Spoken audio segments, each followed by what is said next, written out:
Ravi de vous retrouver, parlementaire chevronné. Hervé Mariton est candidat à la présidence de l'UMP. J'ai envie de vous poser une question extrêmement simple. Pourquoi y aller pour se faire écraser par Nicolas Sarkozy? J'y vais par conviction, j'y vais par analyse. La conviction. C'est que c'est un peu brutal d'entrée. Oui, mais la question se pose, donc c'est normal. Par conviction, parce que je pense être au cœur des convictions des militants de l'UMP, à la fois envie de conquête du monde. Nous assumons la compétition du monde, nous avons envie que la France soit conquérante. Et en même temps rassurant sur les valeurs. Si, parce que sur ces sujets, je trouve que Nicolas Sarkozy n'a pas toujours été au cœur de ses convictions et au cœur du besoin de notre pays. Il faut qu'on soit plus conquérant en économie encore. C'est toute la question du programme économique de la droite. Il faut qu'on soit très rassurant sur les questions de société. C'est d'assumer un ancrage très ferme sur les valeurs. Nicolas Sarkozy a parfois été hésitant là-dessus. Et puis aussi une vision de l'organisation de l'UMP. Président de l'UMP, je ne serai pas candidat aux primaires. Je pense qu'il y a là une petite différence avec Nicolas Sarkozy. Nous avons qui du peut-être temps, ne alors s'arrêterait pas on va aborder à la présidence de l'UMP. toutes ces questions. Au fond, est-ce que c'est une candidature de dissuasion? C'est pas une candidature de dissuasion, c'est une candidature de conviction. Mais non. Nicolas... Est-ce que vous êtes en train de dire finalement il ne devrait pas se présenter? À peu près. Nicolas Sarkozy, je le respecte. Mais vous le dites. Nicolas Sarkozy, je pose la question. Nicolas Sarkozy, je le respecte. Si je suis candidat, c'est que je pense que ma candidature est la meilleure. Ensuite, les militants décident. Ils ont l'air plutôt de trouver ça intéressant et positif comme démarche. J'étais hier soir à Chartres à l'invitation de mon collègue Jean-Pierre Gorge qui me soutient. Je peux vous dire que le public qui était là, très nombreux, était très positif et en soutien à la garde de ma candidature pour les deux raisons que je viens de vous dire. Le fond, la conviction et les modalités du redressement de l'UMP. Car quelles que soient les perspectives de Nicolas Sarkozy au regard de l'élection présidentielle, le redressement de l'UMP, qui est un point de passage nécessaire, un préalable indispensable... Mais Bruno Le Maire, qui fait une tournée comme vous, m'a dit exactement la même chose la semaine dernière. C'est-à-dire que partout où il va, on l'acclame. Et quand on regarde les sondages, c'est Nicolas Sarkozy qui triomphe. Les sondages, si je peux me permettre, sont faits sur les sympathisants et pas les militants. Il se trouve que le corps électoral de la présidence de l'UMP, ce sont les militants. Je prends un exemple. Quand je dis président de l'UMP, je ne serai pas candidat aux primaires. Au demeurant, je suis le seul à dire cela. Bruno Le Maire ne dit pas cela. Il est potentiellement aussi candidat aux primaires. Eh bien ça, les sympathisants de l'UMP, ils s'en fichent de l'organisation interne de l'UMP. Ce que je dis aussi sur ce qui est nécessaire en termes de redressement de la mécanique de l'UMP. Diversement, les militants, ça les intéresse.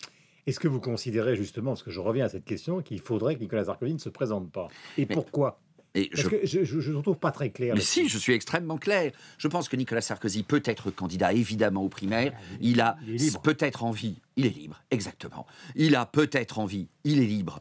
Et il a sa légitimité d'être candidat de nouveau au présidentiel. Quand on a sa légitimité, son histoire, on ne passe pas par la case parti, parce que ça ne serait pas positif pour le redressement technique du parti qui reste indispensable. Si on veut être capable, être légitime à redresser la France, il faut d'abord démontrer qu'on est capable de redresser le parti, y compris par une dimension tout à fait mécanique qui suppose de s'y consacrer pleinement. Mais on a l'impression qu'il y a une sorte de bande qui n'avouerait pas fondamentalement son objectif, qui serait composée de vous, de Le Maire, de Juppé, de Fillon et des autres, qui, quoi qu'il arrive, face à, au fond, la tornade Sarkozy qui s'annonce, vous seriez des sortes de, comment peut-on dire, des empêcheurs de danser en rond avec votre arrière-pensée. Vous connaissez cette phrase du général de Gaulle, il y a toujours un moment, il faut se mettre en accord avec ses arrière-pensées. Ben, votre arrière-pensée, en fait, ce serait de l'empêcher. Guillaume Durand, accordez-moi au moins de n'avoir aucune arrière-pensée. Je suis fondamentalement un homme libre, d'autant libre que pour ce qui me concerne, je n'ai jamais été ministre de Nicolas Sarkozy, je n'ai jamais été courtisan à l'égard de Nicolas Sarkozy et je ne l'ai jamais insulté. Donc j'affirme en toute liberté ma conviction sur notre fond et ma vision sur la meilleure manière de faire fonctionner l'UMP et mieux faire fonctionner l'UMP. Donc ça ne fait pas partie d'une sorte de dispositif qui n'avouerait pas son nom, qui serait au fond l'empêchement du retour de l'ancien président. Je peux vous assurer que de ma part, il n'y a pas de complot. Et qu'en tout cas, je n'en suis pas parti. Tout à l'heure, avant d'entrer dans ce studio, vous disiez, et je l'ai lu d'ailleurs dans Direct Matin, que cette présidence, je parle de celle de François Hollande, est une certaine forme de tragédie. Pourquoi? Les résultats. On juge l'action publique d'abord. Le mot est violent. Le mot est fort. Le mot n'est pas irrespectueux du président de la République. Je pense qu'il faut... Non, pour un amateur de littérature, oui. Tragédie, c'est le bilan de l'action tel que les Français le constatent. Tragédie dans les résultats, tragédie aussi dans le reniement. François Hollande a été élu sur une imposture et sur une méprise. Mais cette imposture et cette méprise continuent. Un certain nombre de commentateurs ont dit le plus grand bien de M. Macron, qui était supposé incarner la nouvelle version de l'économie sociale libérale moderne. Mais M. Macron, il a vaguement été secrétaire général adjoint de l'Élysée pendant 2 ans. Il n'a pas juste regardé les trains passer. Il est tout de même quelque peu responsable des résultats économiques qui démontrent aujourd'hui l'enfoncement du pays. M. Macron a été l'auteur du programme économique en 2012. Tragédie, quand je vais en juillet rencontrer les militants de l'UMP à Londres, qui sont tout à fait intéressés par la discussion que nous menons ensemble pour l'avenir de l'UMP, sur l'économie, sur les valeurs, et en même temps, dans ce public nombreux que j'avais devant moi, pas un qui n'ait envie de revenir en France. Question, on a vu des déclarations et entendu des déclarations récentes de Michel Sapin sur les économies, les 21 milliards qui peut-être n'y seront pas. Est-ce que vous avez l'impression que là, on est face aussi à quelque chose qui serait une sorte de tournant, c'est-à-dire que les 50 milliards qui ont été annoncés n'existeront jamais? Alors attention, parce que là, il faut vraiment être précis sur les mots, parce que eux disent qu'ils vont les documenter, ils le disent depuis le début. Est-ce que vous, qui connaissez bien ces problèmes économiques, vous considérez que là, on est face à un mensonge d'État? Je suis le porte-parole du groupe UMP à la Commission des Finances. Comme vous le dites, je suis un parlementaire bosseur. On peut d'ailleurs à la fois viser le parti et en même temps travailler au Parlement. Depuis le début, nous disons avec Gilles Carrez, avec d'autres, combien il y a de nouveau sur ce sujet une imposture. Les 50 milliards n'ont jamais été documentés, justifiés. Et aujourd'hui, Michel Sapin fait simplement l'aveu de la réalité.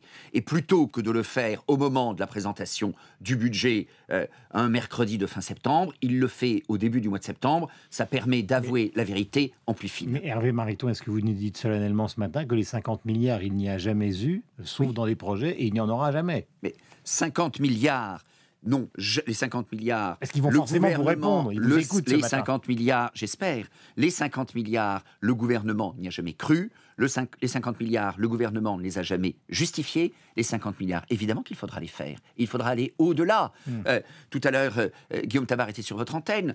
Il cite un chiffre que j'ai, pour ma part, justifié au nom de l'UMP, en tant que responsable du projet. Ce n'est pas 50 milliards qu'il faudra faire. Nous l'avons évalué, ce besoin de l'ordre de 130 milliards sur une législature. C'est indispensable si l'on veut à la fois, car les deux objectifs doivent être poursuivis, assainir les finances publiques et en même temps diminuer les impôts. Mais quand on est au bord de l'asphyxie, que vous avez par exemple une partie de l'opinion, même des économistes, pas forcément de gauche, mais même des économistes de droite qui disent finalement, si on asphyxie l'économie par de trop grandes économies, justement, l'économie au général, et par une restriction des dépenses, à un moment, tout va s'effondrer. Le spectre de la déflation... De trop grandes économies, on est très loin de là. Regardez la comparaison avec d'autres pays en Europe. Regardez l'Allemagne qui vient d'atteindre l'équilibre des finances publiques. Ensuite, je dis bien, ces économies, c'est pour partie une réduction des déficits, pour partie une baisse d'impôts. La baisse d'impôts, c'est, et avec une stratégie de confiance et de visibilité dans le temps, c'est pour le coup une capacité d'investir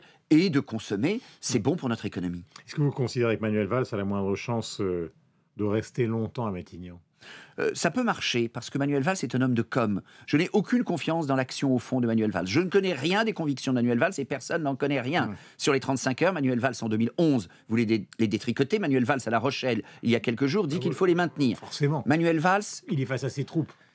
Écoutez, moi j'ai le péché, pourtant je suis candidat face au peuple militant de l'UMP d'être cohérent dans ce que je dis. Je ne sais pas si ça m'amènera à la présidence de l'UMP. Ce que je sais en tout cas, c'est qu'on peut essayer de faire de la politique avec de la constance et avec de la cohérence. Manuel Valls, comme d'autres socialistes, est capable de professer tout et le contraire de tout. Est-ce que vous êtes, dans le débat sur la dissolution, favorable à un partage du pouvoir si jamais le président de la République... est amené à cette dissolution? La dissolution, d'abord, ça ne se demande pas, ça ne se refuse pas. La dissolution, c'est la rencontre avec le peuple. Je dis qu'au débat de la dissolution, nous devons mettre au vote des citoyens le fait que, clairement, nous demandons à François Hollande de s'en aller. Donc ça donnera une force supplémentaire à notre majorité, si nous l'avons. Rien n'est gagné d'avance, qui amènerait soit... Vous n'avez pas peur d'être considérés comme des putschistes? Attendez, si on demande l'avis au peuple, ça n'est pas un putsch. Et puis ensuite, François Hollande en tire les conséquences. Soit il s'en va, soit il se contente d'inaugurer les chrysanthèmes. C'est-à-dire?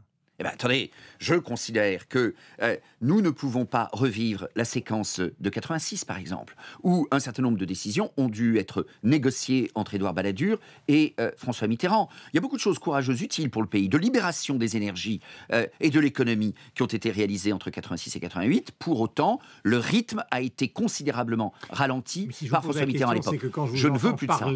justement des 130 milliards d'économies. Je me dis, si jamais ils vont au pouvoir pour cohabiter avec François Hollande et qu'ils annoncent aux Français 130 milliards d'économies, Oui. vous n'allez pas être populaire très longtemps.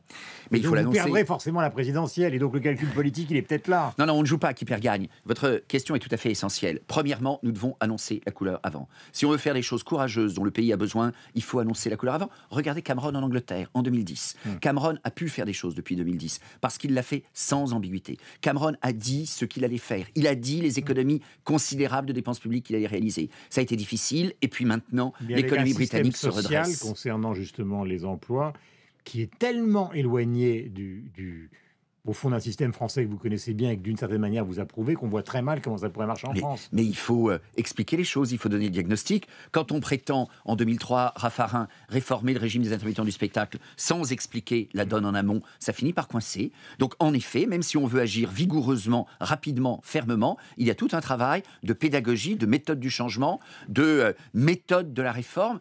Le diagnostic, chercher des alliés, une intelligence tactique, ça se fait dans toutes les entreprises qui se réforment, y compris les entreprises publiques. L'État est la seule grande organisation à ne pas être attentive aux méthodes du changement. Les partis politiques sont les seules organisations à ne pas comprendre aujourd'hui la rigueur et la transparence nécessaires. Hervé Mariton, vous publiez Le Bonheur regarde à droite aux éditions du CERF. Et Valérie Trierweiler publie un livre ce matin. Comment vous caractériseriez justement cette aventure, je ne parle pas de l'aventure sentimentale, mais cette relation justement qui existe actuellement entre les politiques et leur vie privée? Un manque de pudeur. Pourquoi est-ce que la crise de l'UMP était insupportable en 2012? Non pas parce qu'il y avait une dispute entre Fillon et Copé, mais parce que la scène de ménage s'est déroulée dans la rue. Vous pouvez éviter des scènes de ménage, mais c'est mieux de ne pas casser la vaisselle dans la rue. Eh bien, je crois qu'en politique, davantage de politesse, davantage de bienveillance dans un camp, et puis globalement, dans le débat, davantage de pudeur, ça ne fait pas de mal.